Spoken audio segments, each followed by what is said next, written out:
So on my account, I've gone and invested 4 million coins into 93 rateds for the up-and-coming R9 Icon SBC. So just before the video does start, a quick little ad on a trading service I offer over on Twitch for the cheapest trading guides out there for just £4, €4, all free with Amazon Prime. You'll receive daily trading and investing guides covering PlayStation, Xbox and PC with an array of methods covering all budgets. And I've been trading for over 10 years, making over 100 million in multiple different FIFAs, and now for the last 4 years I've made 10 million coins in just the first month. So in today's video we're going to be talking about investing in high rated fodder for the up and coming leaked R9 Icon SBC. So R9 should basically be one of the most demanded sort of SBCs EA can release in terms of players. Yeah, there's better versions of R9, but here's kind of like, you know, the front figure of the best icons in the game, and as a result we should see a high completion rate like we saw a few years ago when they released it.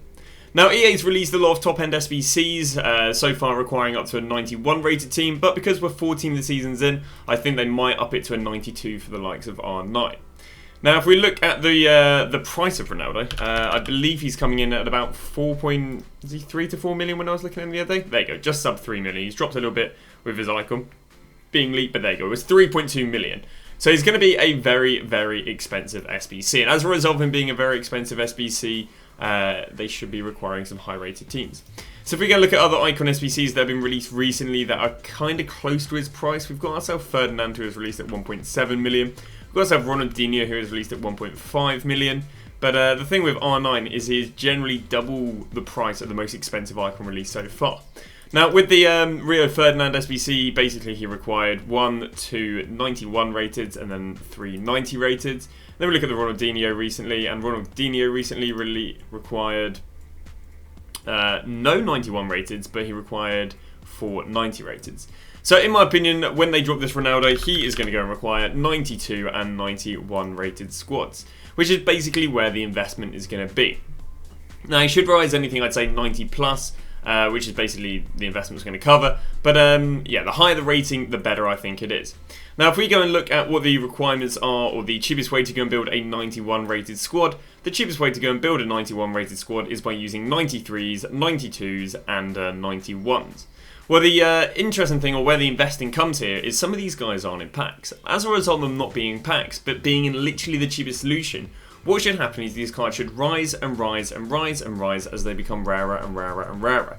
So again, we can go and look at the second cheapest solution, and the second cheapest solution is also requiring 92s, 93s and 92s and 91s there. Now obviously all these gold cards are in packs, which means when someone puts them in SBCs, they can be resupplied on the market via packs. But stuff like Weaver is not in packs, stuff like Vigazotti is not in packs, nor is it an easy name to pronounce. Muslera not in packs, Drunt's not in packs. So which means, again, as these cards are used in SBCs, they're not being replenished and the cards get rarer and rarer and rarer.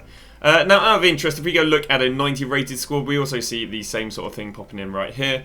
90 rated squad, cheapest footbin AI, and we can see again 92 rated that isn't in packs, 93 rated that isn't in packs, 92 rated that isn't in packs. Using a whole lot of high rated fodder that isn't in packs and is not going to go and get replenished. Now, if we go and look at the cheapest players by rating, and we go and start at the very high rated, the one thing I would say is I wouldn't recommend buying 95s and 94s, just because these really aren't good value for money. I only see 94s and 95s really going into play if 93 is absolutely banging price, in which you might as well just buy 93s in the first place. Or if they go and require a 93 rated squad. But I think it's unlikely they jump from 91 to 93, but they could do it. You know, there's enough players in the game that they could go and do it, especially with Donnarumma going to get very heavily supplied this week, same with a few of these goalkeepers. So, as a result, what we're going to look at investing is going to look at investing in the 93s, the 92s, the 91s, and the 90s.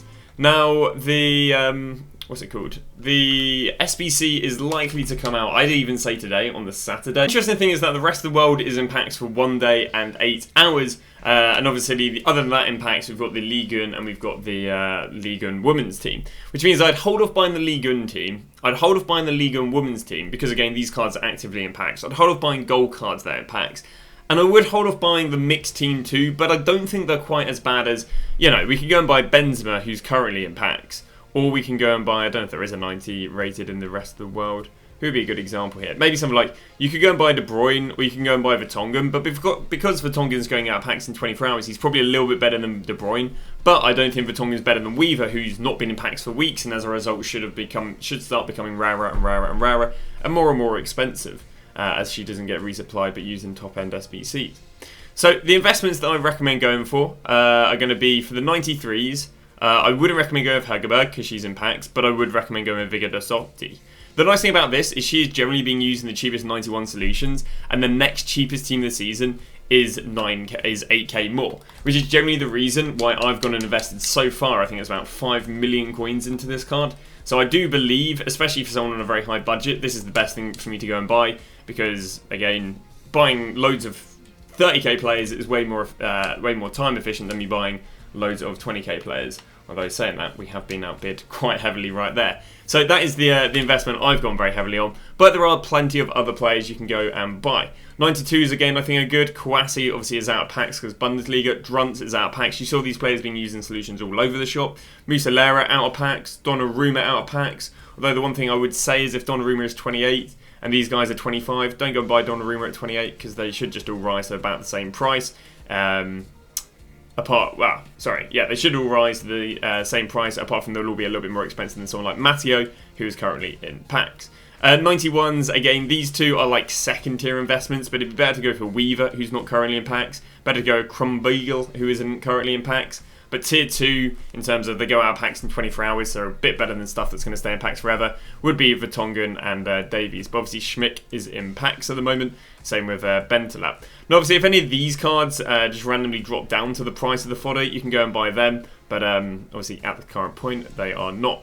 Now the highest rated, or the lowest rated that I would go and buy is 90s. I wouldn't buy anything below a 90 because they're just value for money. Arguably even the 90s aren't great value for money compared to the 91s. Because the difference between a 93 and a 94 is 27k, which is why I think these are the best value for money, and I don't think these will do very well. The price difference between these two is 8k, which means I think that there's demand for them because of that 8k difference. Price difference between these two is 6k, which is why I think there's demand. But the price difference between these two is only only a k, if not next to nothing. So that's why, arguably these aren't actually good value for money than the 91s, but because I think the 91s will rise, I also think the 90s will rise, which means if you struggle buying 91s for cheap, then you can go and pick up the 90s. Regarding the 90s, Banza Kadura is decent, Wabi Moyu is good to go and get, but obviously these two Ligue 1s are currently in packs. From would be okay to pick up Turland and Dewsbury Hall and so on. Wouldn't be touching these cards because again, these cards 89s are practically the price of 91 rateds, which means they're just not going to hit cheaper solutions. And yeah, that's about it really. Regarding selling these players, you can either go and sell them on the night of the SBC, but I think the demand for this SBC would just be progressive through the week. So I would actually go and sell them Friday before 6 PM, or you can even gamble and sell them Friday evening. The reason for that is because when people get Division Rival Awards, people doing the R9 should go up. When people get upgrade SBCs through the week, the demand for R9 should pick up. So the idea is that even though we should see them bang day one, the demand for R9 should just pick up and pick up and pick up, and generally rise low rated fodder for like 2 weeks. Although to play it safe, I would just sell it before Friday 6 PM, because Friday 6 PM there'll be a new team of season in packs, and they'll go and crash fodder because I'm sure there'll be loads of discard fodder. But yeah, that is about that. Now if R9 comes out and the fodder doesn't rise, I would stay patient till Friday. But yeah, that's about it. Again, you can buy fodder that's in packs, but stuff that's out of packs doesn't have an increase in supply, unlike the stuff that is in packs. And that is going to wrap that up. Thank you very much for watching. Regarding the Team of the Weeks, because I did make a video saying that I'd invest 15 million coins into Team of the Weeks. I couldn't basically source enough of the well-demanded Team of the Week. So I still have, I think, about 3 million coins in these players. But yeah, couldn't source enough coins in. I did get them at decent prices, but I got stuff like Carrera at 27. I think he's currently up to like 34. And then got the club is absolutely stacked with Team of the Weeks as well. So we've managed to put about 3 million coins, but I couldn't put 15 million coins into these well-demanded La Liga Team of the Weeks, but I doubt the vast majority of viewers are looking to try and put 15 million coins. But this will be a lot easier to put 15 million coins in because these players are spammed, and there's like 20 different sort of players you can go and pick up. So that's going to be that. Thanks for watching. We'll see you guys tomorrow with a brand new video.